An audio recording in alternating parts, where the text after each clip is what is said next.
MHB 파트너스 김성훈 이사 그리고 와우넷 최영동 대표와 함께합니다. 두 분 어서 오세요. 예, 안녕하십니까. 안녕하세요. SK 하이닉스 어닝에서 좀 알게 되신 부분들, 좀 인사이트를 얻을 만한 게 있을까요? 네. 일단 오늘 SK 하이닉스 실적 발표 컨퍼런스 콜을 들은 애널리스트 분들의 전반적인 의견은 정말 자신감이 넘쳐 흘렸다라는 어떤 평가를 하시는 것 같습니다. 네. 수요에 대해서는 걱정 말라는 그런 말씀들을 많이 하셨고요. 그리고 공급에 대해서도 역시나 여전히 쇼티지가 나고 있다라는 것을 확인할 수가 있었습니다. 특히나 이제 레거시 드램에 대한 어떤 관심에 대해서는 여전히 하이닉스의 경우는 우리는 레거시에 관심이 없다. 여전히 HBM에 지목을 하고 있다라고 밝혔고요. 중국에 대한 최근에 어떤 걱정거리가 좀 있었거든요. 그런데 중국 역시도 아직까지 이런 부분들이 따라오려면은 멀었다는 것을 다시 한번 확인을 시켜줬습니다. 특히나 이제 레거시에 대해서 다시 한번 좀 관심이 좀 많은 것 같은데요. 레거시 물량 역시도 특히 이제 레거시도 이미 조절이 들어왔기 때문에 네. 이것이 현재 실적이나 어떤 주가의 방향성만 놓고 본다라면 이것이 악재로 작용할 가능성은 어찌 낮다라고 말씀을 하셨기 때문에 일단 하이닉스 경우에는 주가의 반등 탄력에 대해서는 좀 이렇게 자신 있게 말씀을 드릴 수는 없겠습니다만 적어도 바닥은 잡았다라고 말씀을 드릴 수 있겠습니다. 이 반등 탄력이 고민이에요, 대표님. 어떻게 보세요?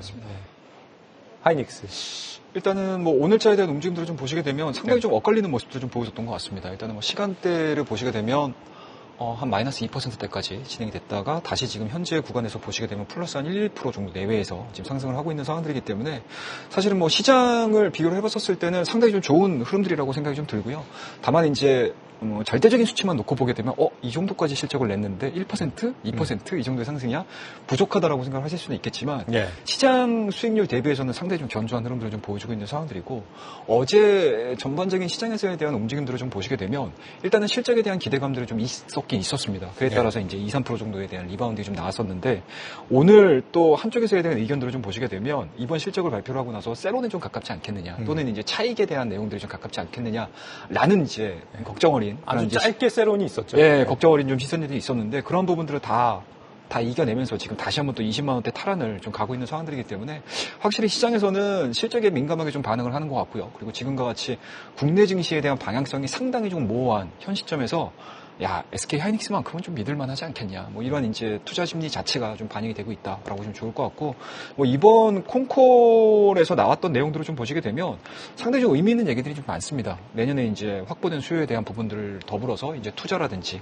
그리고 공정 전환이라든지 이러한 부분들을 계속적으로 좀 언급을 해주고 있는 상황들이기 때문에 네. 앞서 이사님이 말씀하셨던 것처럼 콩콜에서 자신감을 좀 느꼈다라고 말씀드리도록 하겠습니다. 네, 알겠습니다. 오늘 장안의 화제거리들 이마연 캐스터와 알아보고 오겠습니다. 어지러운 시장 상황 속 장안에 어떤 화제가 있을지 함께 확인해 보시죠. 먼저 첫 번째 화제입니다. 미국의 최대 전기차 생산업체 테슬라가 무려 5분기 만에 깜짝 실적을 공개했습니다. 전기차 캐즘으로 고통받던 우리 2차 전지 테마 한 줄기 희망을 마주했는데요. 일단 덕분에 본격적인 반등에 대한 판이 깔리긴 했습니다. 일부 종목들만 선별적으로 오르면서 업종 강도는 보합권에서 움직이는 모습이 포착이 됐는데요. 가장 강하게 치고 올랐던 시기는 10시입니다. 1.3%대 강세 흐름을 이어가다가 오후 2시 기점으로 하락 전환하면서 이 시각 현재 0.1% 하락세 보여주고 있습니다. 한편 바이오주들이 드디어 기지개를 켜고 있습니다. 미국 면역 항암 학회죠. SITC를 앞두고 기대감이 상당합니다. 개최일은 오는 11월 6일부터 10일까지인데요. 우리나라 기업들 중에 한미약품, 에이비온, Y바이오로직스 등 국내 유수의 제약바이오 기업들의 참여가 예상돼 있습니다.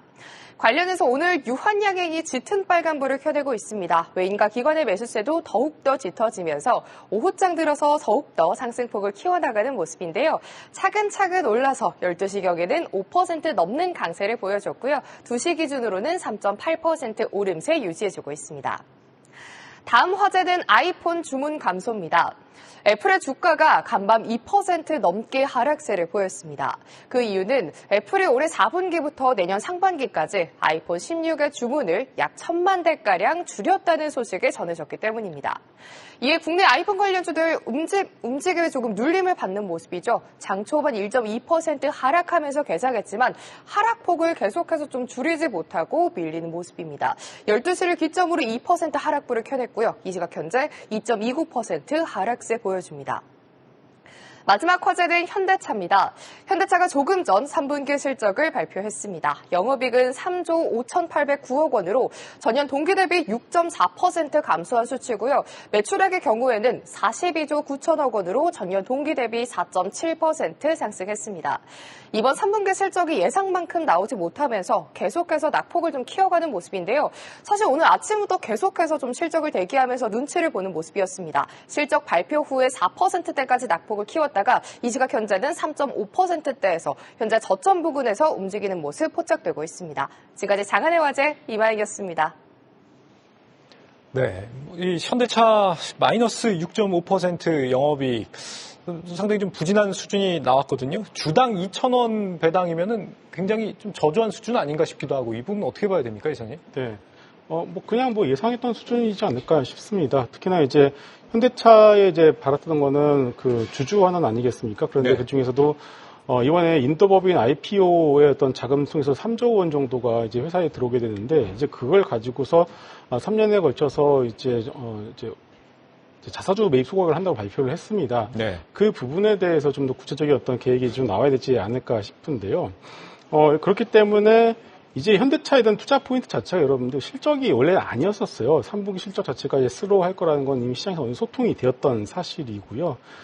그렇기 때문에 일단은 자사주 매입에 대한 부분도 좀 더 중요하다라고 좀 말씀을 드릴 수 있겠고요. 또 하나가 중요한 것이 아직까지 시장에서는 이제 회자가 많이 되고 있지 않은데 이제 얼마 전에 도요타 자동차와 이제 협업을 하기로 발표하지 않았겠습니까? 네. 도요타 자동차가 가지고 있는 기술과 그리고 현대차가 인수한 본스턴 다이나믹스와의 어떤 협업을 이제 발표를 했는데 오늘로 제가 알고 있는데 도요타 자동차 아키오 회장이 방한을 하고 있는 걸로 알고 있습니다. 네. 그래서 이제 정의선 회장과 이제는 회동을 할 텐데 이것을 통해서 과연 도요타 자동차와 현대자동차는 무엇을 이제 어떤 시너지를 얻어낼 수 있는지에 대한 어떤 그런 부분도 분명히 있을 거라고 생각을 합니다. 그렇다면 결국 이제 좀 큰 그림에서 볼 수 있는 것은 보스턴 다이나믹스도 역시도 내년 상반기까지 상장을 해야 되거든요. 자, 그렇다면 보스턴 다이나믹스 상장을 통해서 또 한 번의 이제 자금이 이제 유입이 되겠죠. 그렇다면 그 자금을 통해서도 우리는 또 한 번의 어떤 주주환원에 대한 부분들을 좀 기대를 해볼 수 있겠고요. 또 하나가 이제 이 부분 제가 개인적으로 이제 한번 내피셜인데 예. 일단은 보스턴 다이나믹스가 상장이 되면 이제 몸값을 키워야 되지 않겠습니까? 그렇다면은 현대차가 만든 이 보스턴 다이나믹스로다가 사주일 곳이 필요하겠죠. 자, 그렇다면은 현대차만 이제 보스턴 다이나믹스가 만든 로봇을 쓰는 것이 아니라 도요타 자동차도 역시나 현대차가 만든 로봇을 쓸 가능성도 우리가 열어둘 필요가 있을 것 같습니다. 예. 그렇기 때문에 일단 현대차에 대해서는 여러분들 이번 실적에 대해서 너무 그렇게 크게 개의치하실 필요 없을 것 같고 일단은 조금 더 중기적인 관점에서 저점 매수가 필요할 것 같습니다. 네. 대표님 어떤 생각이세요? 일단은 실적은 이미 나온 상황이기 때문에 일단은 주가는 현 시간대로 좀 반영이 되고 있다라고 좀 좋을 것 같고요. 과연 여기서 주가를 좀 끌어올릴 수 있을 만한 모멘텀들을 좀 찾을 수 있는가에 대한 고민들을 좀 하셔야 될 것 같아요. 아직 컨퍼런스 콜은 진행 중입니다. 네, 진행 중입니다. 네. 좋은 얘기 나올 거라고 생각을 하고 있고요. 예. 다만 이제 투자자들 입장에서 과연 현대 자동차에 대한 위치를 봤었을 때, 그 전까지, 그러니까 인도 IPO 전까지는 사실은 현대차의 긍정적인 요소는 맞습니다. 그런데 외국인들 입장에서 봤었을 때 인도에 있는 현대차와 국내에 있는 현대차와의 비교를 해봤었을 때 과연 내가 한국에 있는, 그러니까 국장에 상장되어 있는 현대차를 살 것이냐 아니면 인도에 있는 현대차를 살 것인가에 대한 선택지를 놓고 봤었을 때는 네. 상당히 매력도가 떨어지는 거는 맞는 것 같아요. 어디가요?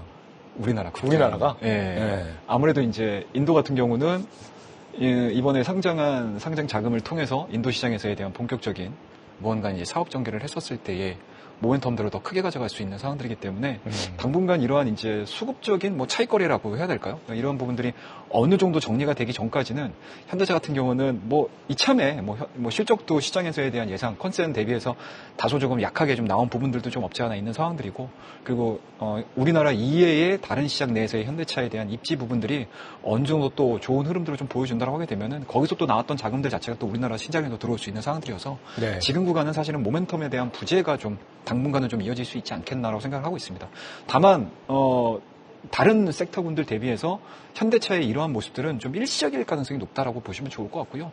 뭐 여전히 올 한 해, 뭐 어떻게 보면 상반기에 보시게 되면 밸류업이라는 하나의 큰 틀을 가지고 지수가, 종목이 이제 30만 원대까지 가지 않았습니까? 근데 네. 이 이후에 이제 끌어나갈 수 있을 만한 동력을 못 찾는 거잖아요. 그리고 4분기 실적에 대한 우려감들도 있는 상황들이고. 네. 다만 이제 그런 부분들은 어느 정도 시간이 지나면서 해결을 해준다라고 하게 되면은 뭐 최근에 보여줬던, 그러니까 9월 달의 저점과 8월 달의 저점 자체가 한 22만 원대 초반대에서 진행이 되고 있는 상황들이거든요. 그러니까 이 라인에서에 대한 지지 패턴들만 좀 확인을 하신다라고 하게 되면 저는 개인적으로는 현대차 같은 경우는 좀 긴 호흡으로 가져가는 게 좀 맞지 않겠냐 생각을 하고 있습니다. 감사합니다. 자, 그리고 테슬라. 지금 영업이익 어닝 서프라이즈 나왔지 않습니까? 54% 급증을 했는데 내년에 이제 성장률이 한 20%, 30% 이렇게 예상이 된다는 말이 컨퍼런스 콜에서 나왔고요. 아무래도 이제 주목을 하는 거는 내년 상반기에 저가형 신차 모델 2가 이제 나올 수 있다는 부분, 자율주행 관련된 부분, 뭐 사이버캡 이벤트 지난번에 한 이후에 FSD 관련해서 크게 도입이 늘었다. 자율주행에 대한 믿음이 그만큼 높아지고 있다는 얘기로 들리거든요. 그리고 오늘 나왔던 얘기가 ESS 마진이 30%를 돌파했다. 이 얘기가 또 주목할 만한 것 같습니다. 어떤 부분 좀 주목해서 보셨어요? ESS를 봐야 될 것 같습니다. ESS요? 네, 왜냐면은 2차 전지이기 때문에 우리나라 어떤 성장 섹터들 2차 전지와 아주 밀접한 관련이 있다라고 좀 봐야 될 것 같고요. 일단은 이로써 2차 전지 섹터의 경우에는 얼마 전 이번 주에 이제 GM이 실적을 발표를 하면서 장대 양분 뽑아냈었죠. 그러면서 전기차 캐즘에 대한 우려를 살짝 좀 불식시켰습니다. 그리고 나서 ESS에 대한 부분을 갖다가 테슬라의 어떤 이번 실적 발표를 통해서 다시 한번 좀 불식을 시키면서 전기차의 캐즘 그리고 ESS 시장 자체는 확실히 커나가고 있다는 것을 이 두 기업의 실적을 통해서 확인을 이제 할 수 있었던 것 같습니다. 네. 그렇기 때문에 2차 전지 섹터의 경우에는 뭐 일단은 지금 바닥을 잡고 있는 상황인데요. 이 바닥의 어떤 그런 뭐랄까요? 그런 시그널 혹은 그런 확신이 시간이 가면 갈수록 커질 수 있다라고 좀 보고 있습니다.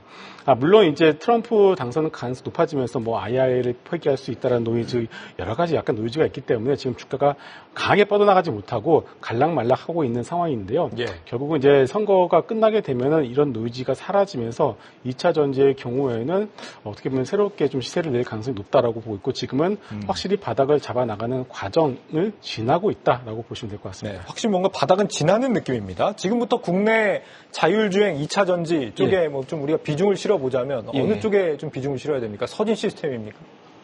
뭐 ESS가 오늘은 좀 움직이는 것 같더라고요. 네. 그러니까 뭐 장중 전까지만 보더라도 서진 시스템 같은 경우가 지금 변동성이 상당히 좀 크게 나왔습니다. 고가가 이제 28,900원까지 나온 거니까 실질적으로 2차전지가 사실 움직여야 되죠. 교과서를 놓고 봤었을 때는. 그런데 생각 외로 2차전지는 좀 하락하는 가운데 네. ESS 관련 종목군들에 대한 반대세가 좀 진행이 되고 있습니다. 뭐 그런 측면에서 놓고 봤었을 때 아마 우리가 한간에 어떤 얘기를 했었냐면 엔비디아가 좋은 주가를 보여주고 있습니다. 그러면 국내 증시에는 어떤 종목을 사야 됩니까? 라고 했었을 때 대부분의 좀 우스갯소리로 엔비디아 그냥 사시면 됩니다라는 얘기를 했었거든요. 예, 그렇죠. 근데 사실은 지금 테슬라에 대한 주가 흐름들을 좀 보시게 되면 테슬라와 상응해서 우리나라 전기차 관련된 2차 종목들을 사라고 질문을 했었을 때 답변은 테슬라 사시면 됩니다라는 답변을 할 수밖에 없는 상황들인 것 같아요. 여기 또 이 K 증시 투자하시는 분들께 이렇게 희망을 꺾고 그러니까 참 어려운 구간인 것 같습니다. 네. 근데 다만 이제 여기서 우리가 생각을 좀 해보셔야 될 부분들이 어떤 부분이냐면 네. 2차 전지는 좀 장기적인 플랜으로 가져가는 게 맞고요. 그리고 자율주행 같은 경우는 좀 단기적인 포인트를 보면서 접근을 해야 되는, 그러니까 약간은 좀 성격이 좀 다르다라고 생각하고 있습니다. 근데 2차전지 같은 경우는 저는 개인적으로 그렇게 생각을 해요. 일단은 보급형 전기차가 이제 내년부터 본격적으로 판매가 됐었을 때 우리나라 2차전지의 좋죠. 캐즘이라는 이런 부분들을 해결을 하는 부분들에 있어서는 절대적으로 보급형 차량, 그리고 저가형 차량, 그리고 가솔린, 그러니까 엔진 차량들과의 가격적인 그 갭 자체를 줄여주는 전략에 있어서는 너무나 좋은 상황들인데 네. 실상 우리나라 2차전지 소재 관련된 기업들에는 그렇게 안 좋을 수 있어요. 그러니까 지금 오늘 테슬라의 실적들을 보시면 아시겠지만 전기차 팔아가지고 마진이 굉장히 낮은 상황이거든요. 네. 그런 부분들에서 과연 2차전지 소재까지, 우리나라 2차전지 소재까지 마진이 넘어올 수 있을 것인가. 이 부분에 대한 고민들을 좀 해보게 되면 주가에 대한 상승 한계는 좀 있지 않겠느냐라는 관점이고요. 그리고 자율주행은 좀 아쉬운 부분들이 없지 않아 있기는 한데 그래도 기대할 부분들은 좀 있는 것 같기는 합니다. 그러니까 이번에 자율주행 로보택시 행사 때 상당히 큰 실망감들을 좀 가지지 않았습니까? 예. 근데 거기에서 분명하게 해결할 수 있는 부분들 두 가지가 나왔어요. 일단은 첫 번째로는 정부 규제. 그러니까 지금 테슬라가 트럼프의 유세 현장에 가면서 얘기를 했던 부분들을 좀 보시게 되면 이 바이든 정권에서 우리 테슬라의 사업 부분들을 뭔가 활성화하는 데 있어서 굉장히 제재가 좀 많았었다라는 부분들을 언급을 했었거든요. 이러한 부분들이 트럼프 정권이 되든 아니면 다음 정권이 됐었을 때 과연 어느 정도 풀릴 수 있을 것인가에 대한 부분들이고 그와 더불어서 이러한 자율주행에 대한 경쟁이 심화가 되면서 글로벌 OEM 기업들이 셀링 포인트로 쓸 수 있다는 얘기죠. 예. 그러니까 자사의 차량들을 팔면서 우리의 자율주행 소프트웨어라든지 SDV 이 부분들에 대해서 현대차도 굉장히 좀 공격적인 사업 전략들을 내지 않았습니까? 이러한 부분들이 셀링 포인트가 딱 잡혔었을 때 글로벌 OEM들의 경쟁 심화가 좀 이루어진다고 하게 되면은 뭐 국내 자율주행과 관련된 종목군들 다시 한번 또 올라갈 수 있지 않겠느냐 생각을 해볼 수 있지 예. 생각을 해볼 수 있다라고 말씀드리도록 하겠습니다. 알겠습니다. 마지막 한 가지만 더 짚어보죠.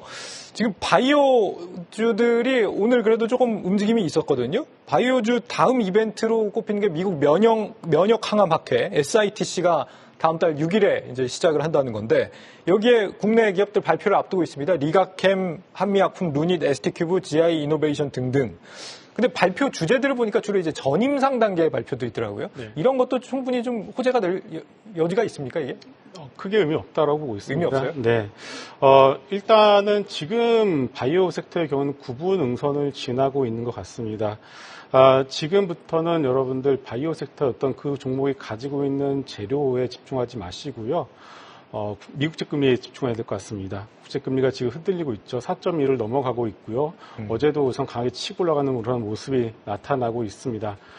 지금 특히나 이머징 시장의 국제 가격이 갑자기 폭락하고 있는 모습이 나타나면서 글로벌 약간 매크로 단에서 변화의 흐름이 나타나고 있는 상황입니다.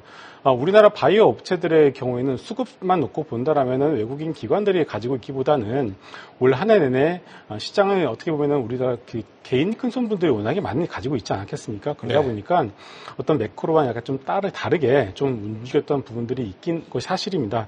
그렇기 때문에 아직까지는 매크와 좀 따로 노는 부분들이 있는데요.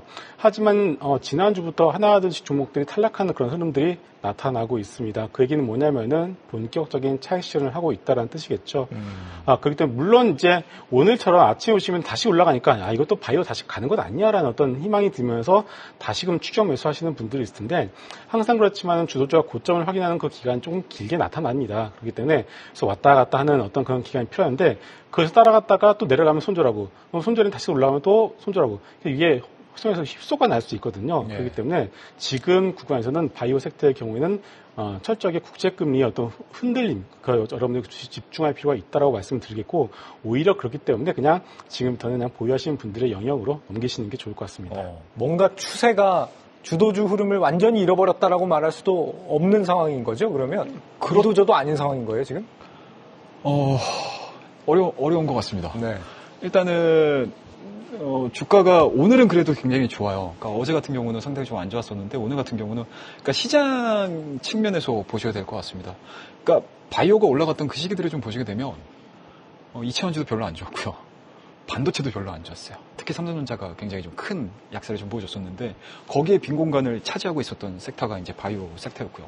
그리고 다행스럽게도 금리 인하가 좀 맞물리면서 미국에 대한 금리 인하 그리고 중국도 마찬가지로 최근에 LPR 같은 경우도 계속 지금 내리면서 우리나라에 영향을 많이 줄 수 있는 G2의 금리 인하 환경이 좀 갖춰지다 보니까 굉장히 좀 탄력을 받았던 거고요. 그리고 거기에 따라서 이제 모멘텀들도 반영이 된 상태다 보니까 시장에서는 마찬가지로 수익을 얻어야 되지 않습니까? 그러면 이만한 섹터가 없었던 거예요. 자, 그렇다고 되면 앞서서 우리 이사님께서 말씀하셨던 것처럼 지금 최근에 채권금리가 지금 4.27, 그러니까 4.27까지 올라갔거든요. 26까지 갔어요. 네, 2627까지 좀 올라갔는데, 뭐 이 부분들이 실물 경기, 그러니까 시장금리가 굉장히 크게 올라간 거잖아요. 지금은 그 구간이에요. 그냥 미 대선에 대한 리스크? 그러니까 해리스가 우세하다 하더라도 아마 채권금리 올라갔었을 겁니다. 그러니까 재정 정책이 어찌됐든 새 정권이 들어서게 되면 재정 정책을 펼쳐야 되고요. 그리고 현재 지금 재정 적자가 쌓여 있는 상황에서 재정 정책을 만들어야 된다고 하게 되면은 채권을 양 당에서 다 발행을 해야 되는 상황들이기 때문에 그러한 부분들에 대한 우려감들이 지금 현재 채권 금리 상승으로 좀 나타나고 있는 상황들입니다. 예. 그에 따라서 이제 바이오 종목분들이 약간 동력을 좀 잃어버리는 그런 상황들이 있고, 다만 이제 오늘 같은 경우는 SK 하이닉스를 제외하고 지금 삼성전자 큰 폭의 하락세 나오죠.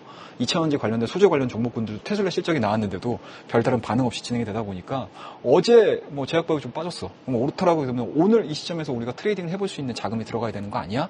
라고 해서 지금 들어가고 있는 상황들이고요. 다만 추세가 꺾였다고 할 수는 없을 것 같습니다. 만약에 뭐 저는 개인적으로 그 생각을 하고 있는데, 일단은 미 대선이 끝나게 되면 현재 지금 진행되고 있는 시장에서 우려했던 부분들은 저는 해소가 될 거라고 생각을 하고 있습니다. 뭐 그런 부분들에 있어서 다시 한번 또 모멘텀 플레이가 좀 진행이 될 가능성이 높기 때문에 네. 그 부분들을 좀 포커스로 맞추시면 될 것 같고, 마지막으로 한 가지 말씀드리게 되면 지금 제약바이오 종목군들 대형주들 보시게 되면 직전 고점까지 지금 올라가 있는 종목이 없어요. 유한양인 같은 경우도 10월 달에 고점이 16만 5천 원인데 지금 15만 원대에서 거래가 되고 있는 상황들이거든요.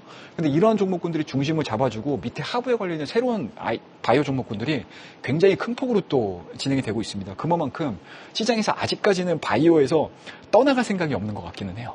그런 상황들이기 때문에 지금은 뭐 바이오가 됐든 2차전지가 됐든 반도체가 됐든 미 대선이 끝나기 전까지는 그냥 트레이딩 관점으로 전체 시장을 보는 게 맞지 않겠냐 말씀을 드리도록 하겠습니다. 예, 현대차에서 지금 컨퍼런스 콜 진행 중인데 밸류업 관련 주주환원 정책은 반드시 이행하겠다 이런 또 약속을 했다는 부분 강조를 드리겠습니다.